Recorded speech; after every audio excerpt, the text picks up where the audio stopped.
29 मार्च 2025। इस दिन सौर मंडल में एक अत्यंत दुर्लभ घटना हुई। मीन राशि में शनि देव का चलन, वही समय जिसका मुनि ऋषियों ने सदियों से इंतजार किया था। और हम सब ने यह महसूस भी किया कि इस तारीख के बाद से दुनिया में विनाशकारी घटनाएं अचानक तेजी से बढ़ने लगीं। जैसे 22 अप्रैल को पहलगाम हमला। यहाँ पे उसने बोला कि ये शायद मुस्लिम की है, उसने उसको गोली मार दी। Please ask for help, we don't need. Okay, don't worry, don't worry. मेरे पति का बच्चा लो। हम बचा देंगे, कोई बात नहीं। भाई तो प्लीज बाबू।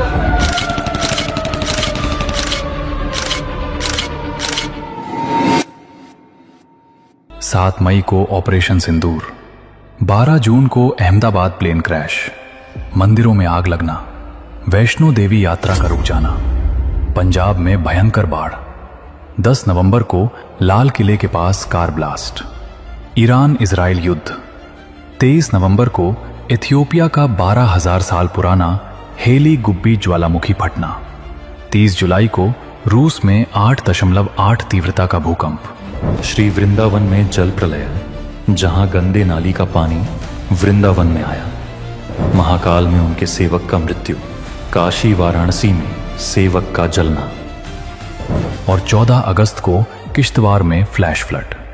इतनी घटनाएं इतने कम समय में पहले कभी नहीं हुई। तो सवाल उठता है, ये सब 29 मार्च के बाद ही क्यों? इसका सीधा उल्लेख किसी भी शास्त्र में नहीं मिलता, सिवाय एक गुप्त ग्रंथ के, भविष्यमालिका।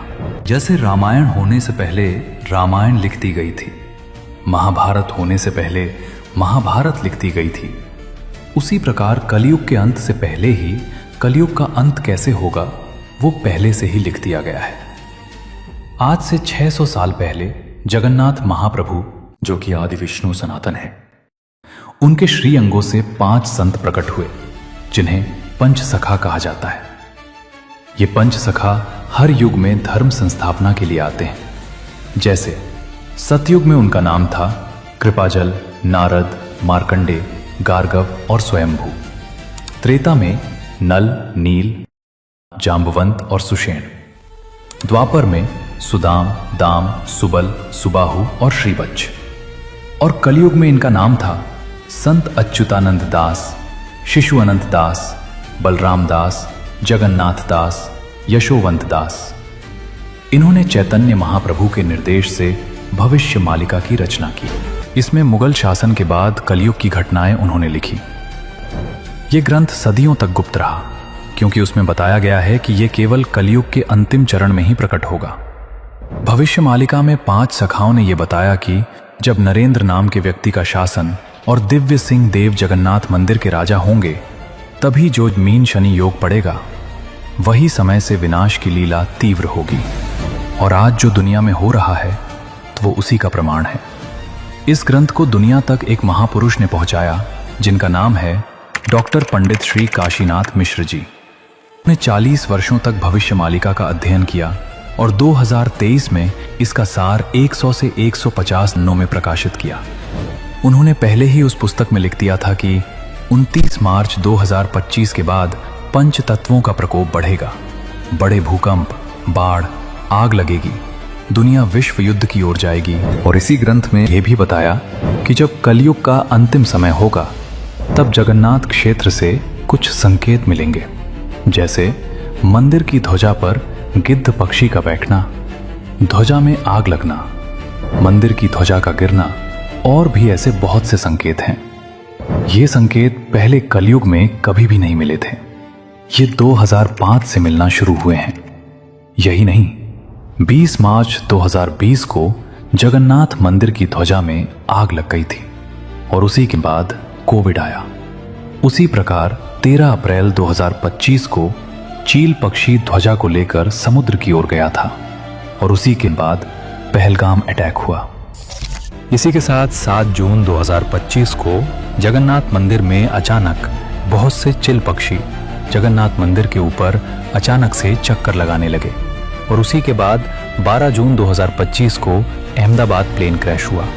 इसी के साथ 2 नवंबर 2025 को जगन्नाथ मंदिर में जगन्नाथ महाप्रभु के आरती के समय अचानक मौसम बदल गया और बहुत से चिल पक्षी जिनको अशुभ पक्षी माना जाता है वो उड़ने लगे और जगन्नाथ महाप्रभु का मंगल द्वीप बुझ गया। और इसी के 8 दिन बाद दिल्ली में बॉम्ब ब्लास्ट हुआ। इसी के साथ 12 दिसंबर 2025 को जगन्नाथ मंदिर बहुत से चिल पक्षी उड़ते हुए दिखाई दिए और उसी के बाद बांग्लादेश में हिंदू को जिंदा जलाने की घटना सामने आई। इसी के साथ 25 फरवरी 2026 को जगन्नाथ मंदिर पर चिल पक्षी बैठा था और उसी के बाद 27 फरवरी 2026 को ईरान इजराइल युद्ध शुरू हुआ है। और अभी पिछले 11 दिनों में जगन्नाथ मंदिर से लगभग 6 अशुद्ध संकेत मिल चुके हैं। ये सब संकेतों से जगन्नाथ महाप्रभु ने स्पष्ट बता दिया है कि आगे समय विकट होने वाला है, पर जो धर्म में रहेंगे, भगवान के शरण में रहेंगे, उनके लिए आनंद का समय आ रहा है। और इसी पुस्तक भाग 2 को भी उन्होंने 29 मार्च 2025 को प्रकाशित किया।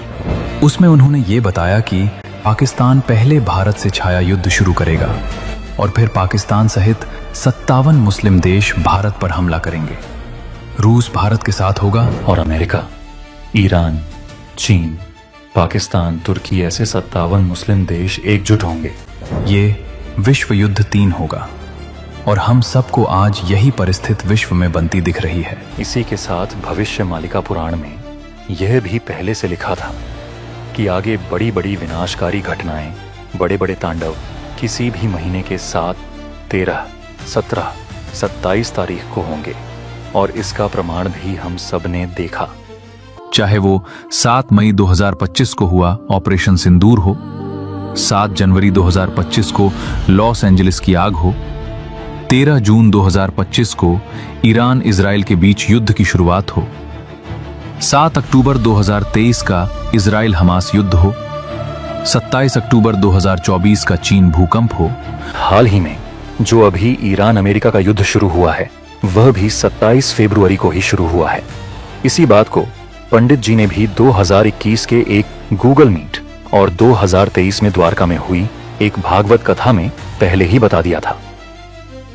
धर्म संस्थापना में 13, 7, 17, 27 ये अंक को मन में रखिए। 27 तारीख, 13 तारीख, 7 तारीख, 17 तारीख ये सब धर्म संस्थापना का दिन है। इसी दिन में विश्व में बहुत बड़ा बड़ा तबाही और बड़े बड़े धर्म संस्थापना का काम भगवान के माध्यम से होगा।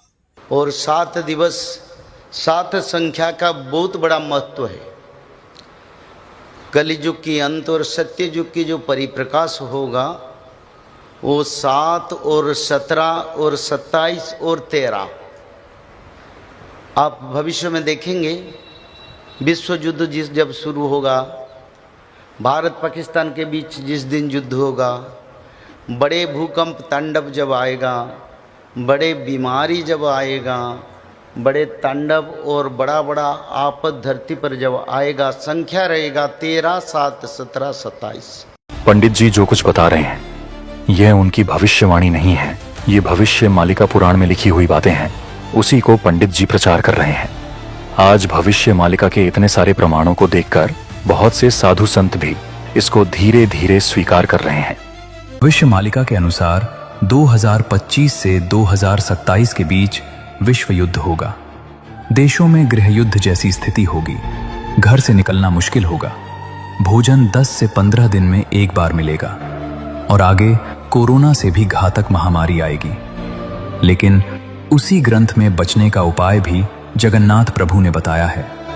उन्होंने बताया है कि जो लोग ब्रह्म कर्म करेंगे, अर्थात जो लोग त्रिसंध्या करेंगे, सत्य, प्रेम, दया, क्षमा, शांति में रहेंगे, माधव नाम का जप करेंगे और प्रतिदिन भागवत का 1 अध्याय पठन करेंगे, ऐसे लोग किसी भी तत्व से प्रभावित नहीं होंगे।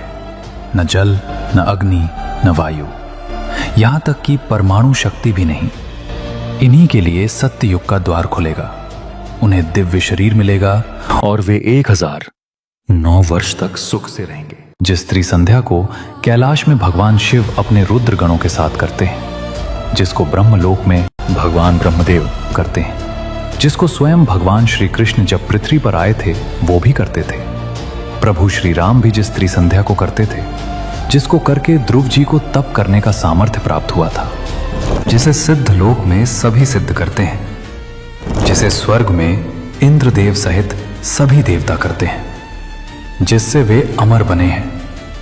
उसी त्रिसंध्या को अगर मनुष्य करेंगे तो उनका शरीर भी देवता जैसा बन जाएगा और उनके सारे रोग, बीमारी, दुख, पीड़ा, आर्थिक समस्या सब धीरे धीरे कम हो जाएगी और जिसे करके लोग सतयुग में जाएंगे।